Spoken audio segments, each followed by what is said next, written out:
El 2021 reanudem les classes. Nosaltres, els valencians i valencianes, classe 12. La batalla de València és la conseqüència del secessionisme catalanista. Benvolguts estudiants valencians. En la classe quarta, titulada Manipular és un concepte contrari al de fer ciència, vam parlar de la bàrbara manipulació que va sofrir la gramàtica de Louisa Libert en ser publicada a Barcelona.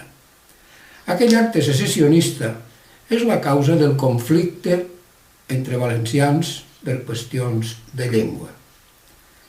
La nefasta batalla de València, perquè va supondre la partició de la nostra llengua històrica en dos, i allà on Alibert diu que llenguadocià i català són dos dialectes de la llengua d'oc, els catalans van decidir esmenar el mestre i publicar que són dues llengües.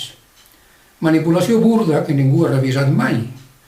D'això tracta un article que vaig enviar al Congrés de l'AIEO de Lleida, el qual un emissor anònim m'ha dit que un comitè científic anònim també ha decidit que no es publicarà en les actes del Congrés, sense més explicacions.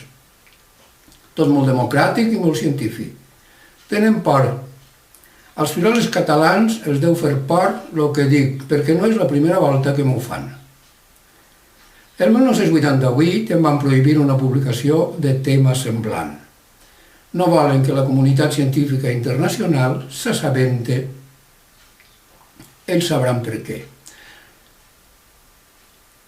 D'aquell fet ignominiós i prohibit, aquella publicació prohibida, jo no vaig entendre mai què passava. En comptes de publicar-la i demostrar que estic equivocat, cosa que acceptaria amb molt de gust, van decidir no. L'article no es va publicar en les actes d'aquell congrés, però el podeu trobar en la web ocvalencia.org. Aquests científics aparentment tan sabuts no deuen saber que, a més de les seues divinals actes congressuals, actualment hi ha una cosa que es diu internet.